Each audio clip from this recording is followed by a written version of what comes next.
Freedom, it's a complex subject with many areas for discussion. What we really need to explore is the question, is everyone in America equal? Does social class influence the level of freedoms that are available to us? My first slide looks at some entries for people in the Gilded Age for particular social classes. Upper class, this would be a reception area that they would see, and lower class, this would be what they would see. The second slide looks at childhood freedoms. We all begin where we are born, but does it make a difference?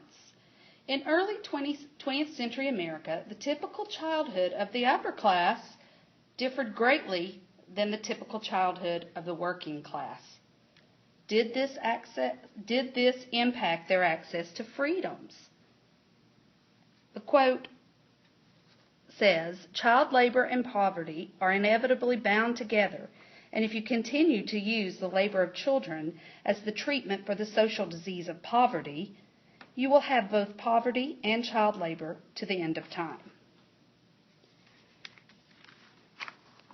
Third one also deals with childhood freedoms and education. Education is a fundamental freedom in America, but we must ask ourselves, do the rich and the poor have access to the same level of education? By looking at these photographs from the early 20th century, we can tell a distinct difference in the students. This is for the upper class, this is from the lower class. And as we know, education dictates where we end up as adults.